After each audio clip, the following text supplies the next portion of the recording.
Hello and welcome to Word on Wearside with me, Jennifer Rafferty. And me, Cameron Welburn. In today's programme, we will be looking at the build-up to Black Friday. Is dementia the biggest killer in the UK? And we will have all your sport and weather with Andy and Ethan. But up first, your top story for today, and a woman's body has been found in a pond in South Shields. The police were called to Temple Memorial Park at 8 a.m. on Sunday morning. Our Word on Wearside reporter Beth King has more.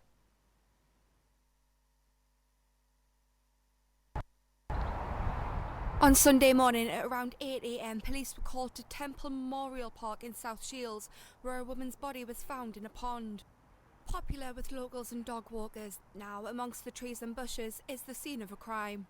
The area was immediately cordoned off and police remained at the scene until the body was removed. A force spokeswoman said emergency services attended and the body of a woman was recovered. The events over the weekend have left local residents shocked at what has happened. Quite disturbing thinking that something like this could happen around here. I used to come here when I was a kid, play in the fields, but so close to home, it's really quite scary and didn't think something like this would happen. One man who did not wish to be filmed said that he was walking his dog at the park the day before and that he would have never have imagined anything like this to happen at his doorstep. Police received reports that a woman's body was found amongst the fields behind us. This is after a cross-country event took place on the Saturday before. The woman has been identified, however at this moment in time police are not ready to reveal the identity of her, leaving that job to the coroners when the inquest is opened. Beth King, Temple Park Memorial, South Shields. A new report that has claimed that the legalisation of cannabis could make the Treasury more than £1 billion in the tax revenue a year. Former Deputy Prime Minister Nick Clegg and MPs from around the UK have come together to fight for cannabis to be made legal. Luke Stewart reports. MPs argue that legalising cannabis can net £1 billion a year in tax revenue and reduce criminal justice costs for Britain. This figure appears in a report by former Deputy Prime Minister Nick Clegg and former Health Minister Norman Lamb. Their report calls for a reform to ensure cannabis meets acceptable standards for legalisation and regulation, and to remove the market for criminal gangs. If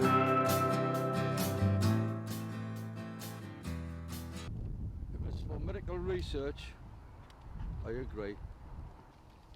I think it's not a really good idea because, well, obviously marijuana is not the thing that would give a positive impact to people, but no, I don't think it's a good idea. I'm not that fussed, to be honest. I mean, if they legalise it, they can monetise it, you can put taxes on it and make more money.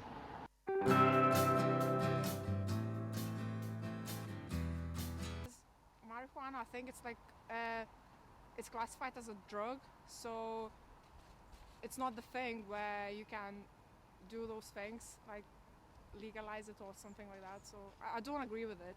Same as cigarettes, you know? It's probably going to end up like buying tabs from the supermarket. Be behind the counter and the lock shut the thing, but if you ask for it, you pick your brand and you buy it. So the number of people in prison for cannabis-related offences in England and Wales cost taxpayers £50 million a year. The report says this figure is likely to drop with marijuana legalisation, which could be worth £6.8 billion to the economy annually. No,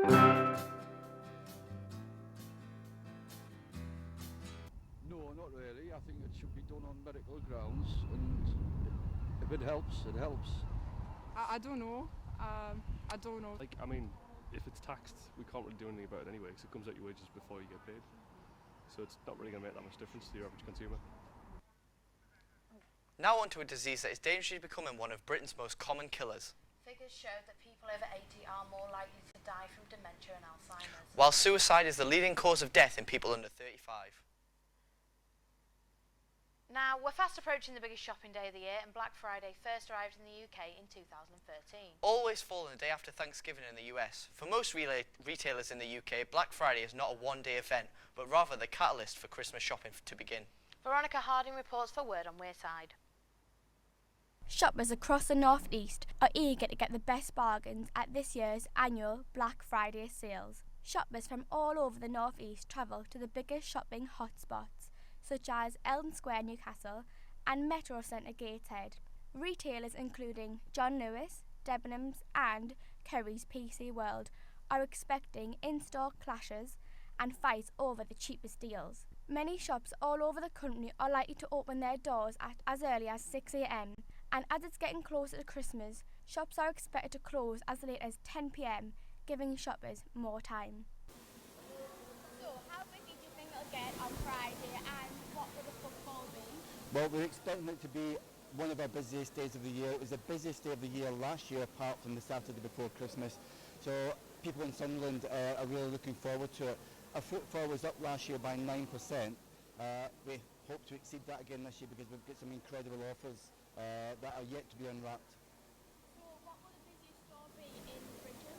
I would imagine a lot will hugely benefit from it, but it'll be the Christmas-orientated stores, you know, from Disney to Debenhams and Pandora and Swarovski and stores like that. So do you think it's going to be busier this year than what it was last year? I think so. I was in Oxford Street last year and the media had played it down. It was quite quiet, but we had one of our busiest days last year, our second only to the Saturday before Christmas. So this year, I think people are taking it more serious again. The shopper in Sunderland is quite savvy, so I think they're looking forward to it. So I think we could have a record year, yes. While it does seem lively and busy here at the Bridges shopping centre, some shoppers were not as keen. I don't want to go. You know, it gets that crowded, like you're getting shoved about and pushed, and you know, the wife likes it. Like, she likes to go out and spend a few bob. Okay. Research from Hot UK Deals revealed that discount electronics and tech are the most popular items bought on Black Friday. However, larger discounts are offered from fashion, home and toy retailers. Retail firm Salmon predicts more shoppers than ever will be buying their goods from their smartphones rather than in-store. The firm also predicts that $5 billion will be spent from Black Friday until Monday, with a further $2.55 billion being spent via mobile. Black Friday sales will continue throughout the week, and new sales will begin on Cyber Monday, where shoppers will be able to shop online with the comfort of their own home, facing no hassle or rowdy shoppers. Why is it called Black Friday? No one is entirely sure, but it's believed that the name is in reference to the way businesses highlight their profits in black ink and red ink for their losses. Whoa. I'm Veronica Harding, reporting from the Bridges in Sunderland. Next up, could wine make you smarter? A scientist from Northumbria University believes so. A compound that's been found in wine may help to improve intelligence. Resveratrol is believed to have a positive impact on brain function and memory. Word on Wearside's reporter Yolanda Branch has more.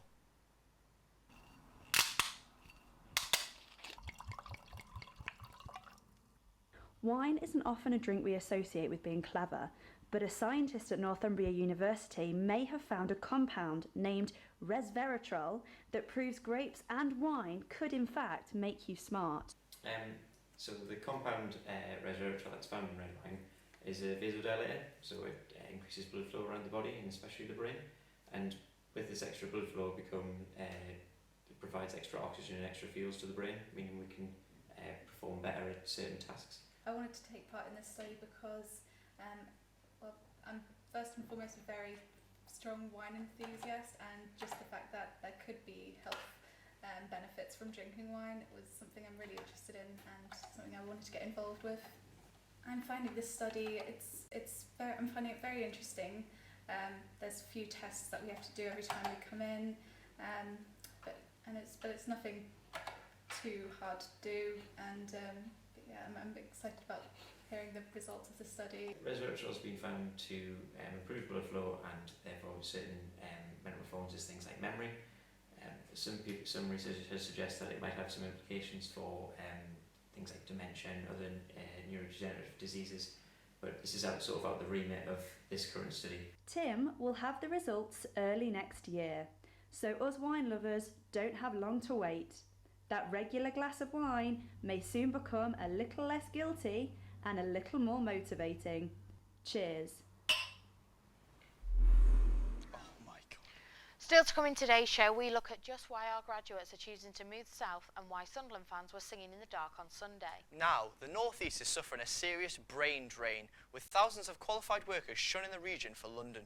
Compiled by a housing association group, Homes for the North, the findings reveal that more and more graduates are leaving the region than coming to work here. Ryan Smith has more for Word on Wearside.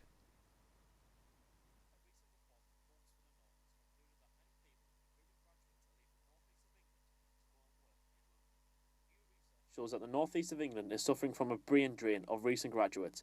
As well as this, many graduates are not staying in the northeast after their studies. So why are graduates leaving the area?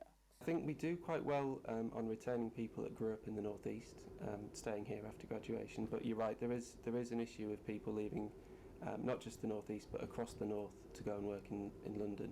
And I think it is the perception that London is where the jobs are, and London is where you can earn a higher salary. I don't think that's correct. I think there are a lot of employers in the northeast that are taking on graduates, the likes of Sage in Newcastle, Visualsoft in Stockton, Sevcon, Gateshead. Lots of companies that we're working with are recruiting graduates, but I think there is a perception among people that you have to move to London to get a good paid job. So where do current university students want to work when they graduate? I'd like to work in London because it's nice. It seems like a nice place. It's big. There's lots of things to do. I think there's more opportunities in London compared to the northeast. Anywhere that will pay me. I'd definitely like to work in London because I feel like the opportunities to get into magazine journalism are far better there. The report found that people are mainly moving away from the northeast due to the opportunities elsewhere, especially in London. Half the people moving have a degree or better, and 2/3 are under the age of 35. The gap of people leaving the northeast as opposed to arriving in the northeast is 5%. That doesn't sound like very high, however that is the highest in the country. So what can be done to stop graduates from leaving the northeast after their studies? I think there's a lot of work to be done on just getting out the message about the opportunities that are in the northeast. So the Chamber is developing a campaign on great reasons to build a career in the northeast that we're doing with our partner NIFCO. So getting that message into schools and colleges and careers advisors, telling their students what kind of job opportunities there are in the region. But also there's a message about cost of living in the north. So house prices in the northeast are about 30% cheaper than the national average. So your pay packet will actually go a lot further in the northeast. You might be able to earn more in London, but actually cost of living is cheaper up here. So just getting that message out across to graduates and people thinking about where to start their career. The report also found that an influx of highly qualified migrant workers has so far masked the problem. However, time will tell about whether the northeast can retain their graduates. A recent report from Homes for the North has concluded... Go. And it's Christmas panto season, with the region's theatres starting to go head-to-head with titles such as Aladdin, Beauty and the Beast and Sleeping Beauty. Cinderella is the first to kick off tomorrow at Newcastle Theatre Royal. But in the midst of a potential panto war, we sent our reporter Beth Smith out to see which one gets your vote this Christmas. Pantomime season is upon us, and whether you're a Sleeping Beauty, Cinderella or Peter Pan type of person, it gets us all into the festive spirit. Competition is high in the northeast pantomime scene, with most major performances starting this week. But what do the people of the northeast prefer? I'd prefer to go see Sleeping Beauty because it's in Sunderland, it's a Disney classic, and I love the outer steps. I do love Cinderella, and it is one of my favourite films, and it's one of my favourite pantomimes. But I feel like it has been done to death, so I'd much rather see Beauty and the Beast, especially with the new film coming out next year. But I'm still looking forward to it. Whatever it is, I'll be looking forward to it.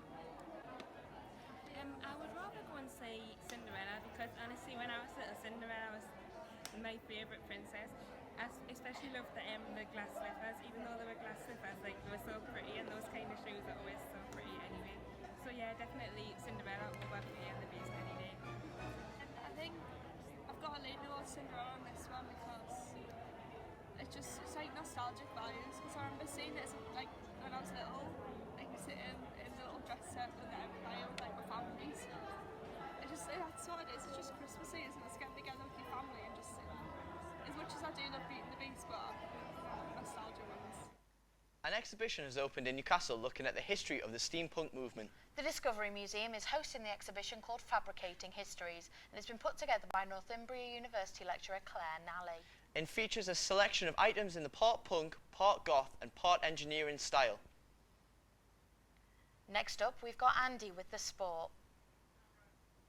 Cool. Fantastic moment of irony. So it was the Stadium of Light suffered a power cut. We start the sport today with a fantastic moment of irony. It's the Stadium of Light suffered a power cut. The Black Vets were 1-0 up against Hull City when the stadium floodlights suddenly went out, causing a 10-minute delay.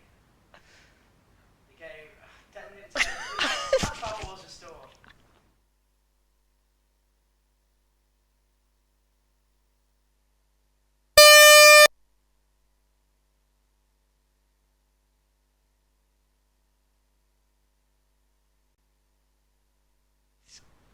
He's got no cork. The water cube is not moving.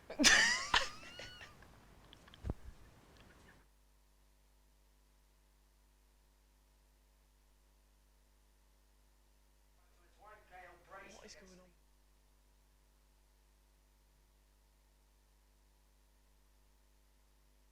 Albion, who are in second place. Elsewhere, Middlesbrough were beaten 1-0 by Chelsea. They played at home to the league leaders, and unfortunately could not follow up their fine form of drawing against Manchester City 1-1 the week before. This is all improv. Cut back to us. Say back to the studio. Oh, there we go. What is going Say on? back to the studio.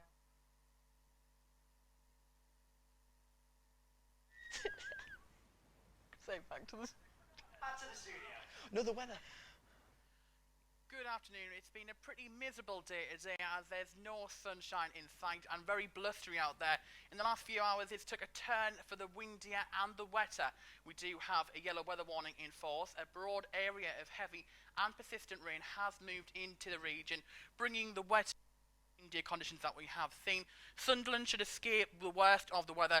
Northumberland and parts of County Durham will be the worst affected, particularly in those rural areas. Strong northeasterly winds will also develop across the whole of the region. That'll give gusts of around 40 to 50 miles per hour. Feeling quite cold too. 6 degrees is a high at the moment, so do watch out for that.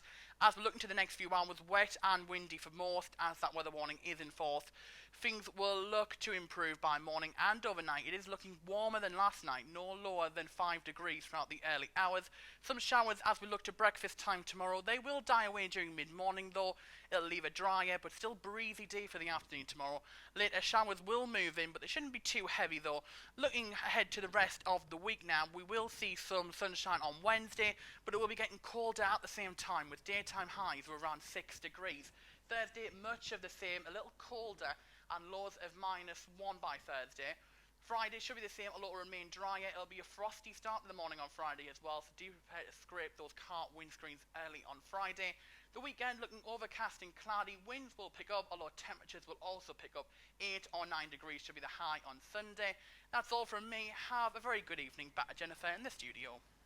It's official, it's time to start wrapping up warm again to go about your day-to-day business. We'd like to apologise for the technical difficulties we experienced during this show, but that is it from us this week and we'll see you again on Monday. Bye-bye. Bye.